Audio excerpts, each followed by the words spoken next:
नमस्ते दोस्तों। सोचिए, एक ऐसी धरती जहां 2500 साल पहले एक राजकुमार ने जन्म लिया। वो राजकुमार जिसने दुनिया को शांति, करुणा और समानता का रास्ता दिखाया, गौतम बुद्ध। लेकिन आज उसी भारत में जहां बुद्ध का जन्म हुआ, उनके अनुयायी सिर्फ 0.7% हैं। दूसरी तरफ थाईलैंड में 95%, श्रीलंका में 70%, म्यांमार में 90% लोग बुद्ध को मानते हैं। हर गली में उनके मंदिर हैं, हर घर में उनकी मूर्तियां। आखिर ऐसा क्यों? क्या हमने अपने सबसे महान दार्शनिक को भुला दिया, या इतिहास में कुछ ऐसा हुआ जिसने बौद्ध धर्म को भारत से लगभग मिटा दिया? आज की इस डॉक्यूमेंट्री में हम 2500 साल पुरानी इस कहानी को तथ्यों और रिसर्च के साथ खोलेंगे। तो चलिए शुरू करते हैं। बुद्ध का जीवन और शिक्षाएं के बारे में विस्तार से बात करते हैं। कपिलवस्तु, आज से 2500 साल पहले एक राजकुमार का जन्म हुआ, सिद्धार्थ गौतम। 16 साल की उम्र में यशोधरा से विवाह, राजमहल में ऐशो आराम। लेकिन एक दिन 4 दृश्यों ने उनकी जिंदगी बदल दी। एक बूढ़ा, एक बीमार, एक मृत शरीर और एक शांत साधु। इन दृश्यों ने सिद्धार्थ के मन में सवाल उठाया, जीवन में इतना दुख क्यों और इसका अंत कैसे होगा? 29 साल की उम्र में उन्होंने सब छोड़ दिया, पत्नी, बेटा, राजमहल। इसे कहते हैं महाभिनिष्क्रमण। 6 साल तक घोर तपस्या की, लेकिन जवाब नहीं मिला।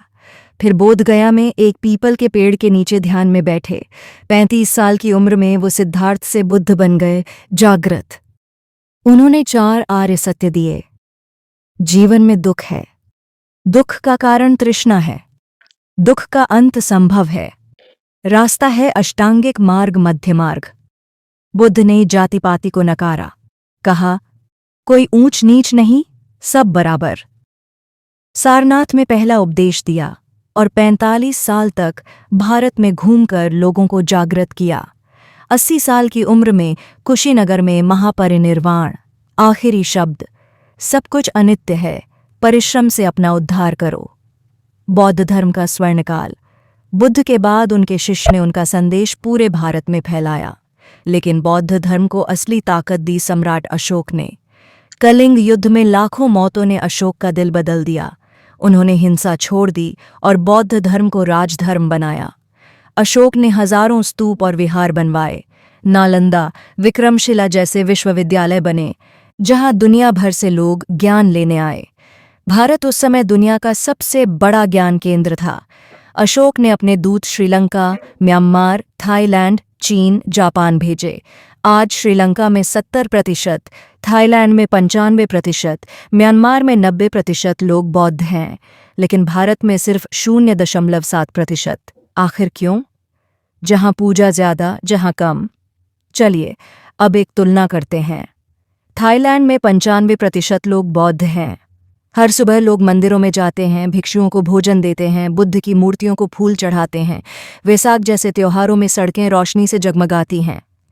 कंबोडिया में 97% लोग बौद्ध। मंदिरों में रोज पूजा, बुद्ध की मूर्तियों की सजावट और सामुदायिक ध्यान, ये वहाँ की संस्कृति का हिस्सा है। म्यांमार में 90% लोग बौद्ध। यहाँ भिक्षु समाज का अभिन्न हिस्सा है। लोग रोज बुद्ध के सामने दीप जलाते हैं, ध्यान करते हैं। श्रीलंका में 70% लोग बौद्ध। यहाँ बुद्ध पूर्णिमा को राष्ट्रीय उत्सव की तरह मनाया जाता है। हर गांव में स्तूप और मंदिर हैं। लेकिन भारत में यहाँ बौद्ध धर्म के अनुयायी सिर्फ 0.7%। बुद्ध की मूर्तियां तो हैं, लेकिन रोजमर्रा की पूजा वैसी नहीं जैसी बाकी देशों में। आखिर क्यों? पहला कारण, पूजा की भावना। बौद्ध धर्म में बुद्ध को भगवान की तरह नहीं, बल्कि शिक्षक की तरह देखा जाता है। ध्यान, तप और आत्म जागृति पर जोर है, जबकि हिंदू धर्म में भक्ति, भजन और देवता पूजा ज्यादा आकर्षक रही। दूसरा, राजनीतिक संरक्षण की कमी। गुप्त काल के बाद हिंदू शासकों ने वैदिक परंपराओं को बढ़ावा दिया। बौद्ध मठों को कम सपोर्ट मिला। तीसरा, समावेशन। बुद्ध को विष्णु का अवतार मान लिया गया। इससे बौद्ध धर्म की अलग पहचान धुंधली हो गई। चौथा, मठों का विनाश। नालंदा, विक्रमशिला जैसे केंद्र आक्रमणों में जल गए। बौद्ध भिक्षु भाग गए और धर्म की रीढ़ टूट गई। पांचवां भक्ति आंदोलन। भजन कीर्तन और आसान पूजा ने आम लोगों को ज्यादा आकर्षित किया। ध्यान और तपस्या को अपनाना कठिन लगा। भारत में बौद्ध धर्म का पतन सिर्फ आक्रमणों की वजह से नहीं हुआ। भक्ति आंदोलन और सामाजिक बदलावों ने इसे धीरे धीरे हाशिए पर धकेल दिया। प्रो रमेश शर्मा, इतिहासकार। लोग आज भी बुद्ध को मानते हैं, लेकिन उनकी शिक्षाओं को अपनाने की बजाय मूर्ति पूजा तक सीमित रह जाते हैं। भिक्षु संतोष, बोधगया। बौद्ध धर्म का पतन। गुप्त साम्राज्य तक बौद्ध धर्म भारत में मजबूत था, लेकिन फिर चीजें बदलने लगीं। हिंदू धर्म का पुनरुत्थान हुआ। भक्ति आंदोलन ने लोगों को भजन कीर्तन और आसान पूजा की ओर खींचा। बुद्ध को विष्णु का अवतार मान लिया गया। बौद्ध धर्म का दर्शन और ध्यान लोगों को जटिल लगा।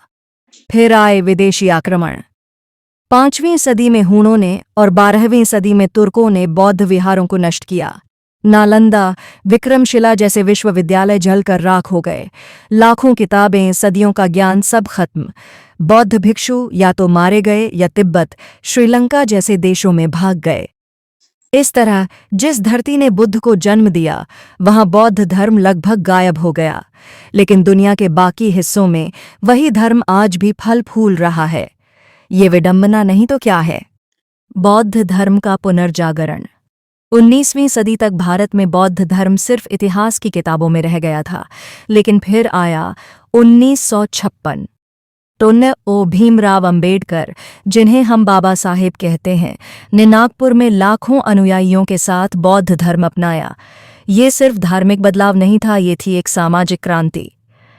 बाबा साहेब ने कहा, मैं हिंदू धर्म में पैदा हुआ, लेकिन हिंदू होकर नहीं मरूंगा। उनके लिए बौद्ध धर्म समानता, स्वतंत्रता और सम्मान का रास्ता था।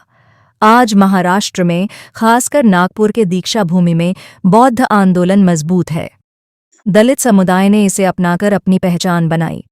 सरकार भी अब बौद्ध पर्यटन को बढ़ावा दे रही है।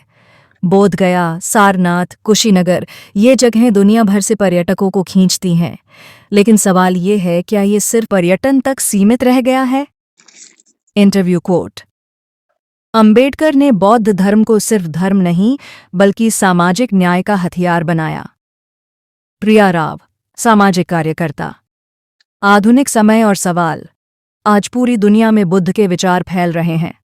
माइंडफुलनेस, मेडिटेशन, ये शब्द अब हर जगह सुनाई देते हैं। सिलिकॉन वैली से जापान तक लोग बुद्ध की शिक्षाओं को अपनाकर तनाव से मुक्ति पा रहे हैं। लेकिन भारत में हम बुद्ध की मूर्तियों को तो पूजते हैं, लेकिन उनके विचारों को कितना समझते हैं? बुद्ध ने कभी खुद को भगवान नहीं कहा। उन्होंने कहा, अपने उद्धार के लिए खुद मेहनत करो। तो सवाल है, क्या हम उनकी बात को गंभीरता से ले रहे हैं? क्या हम अपने समाज में समानता, करुणा और शांति को बढ़ावा दे रहे हैं, या बुद्ध सिर्फ एक टूरिस्ट स्पॉट बनकर रह गए हैं? Interview coat. भारत में लोग बुद्ध को जानते हैं, लेकिन उनकी शिक्षाओं को अपनाने में कमी है। माइंडफुलनेस को हमने पश्चिम से फिर से सीखा। डॉ अनीता मेहता, मनोवैज्ञानिक। दोस्तों, भारत ने बुद्ध को जन्म दिया, लेकिन शायद हम उनके विचारों को पूरी तरह समझ नहीं पाए।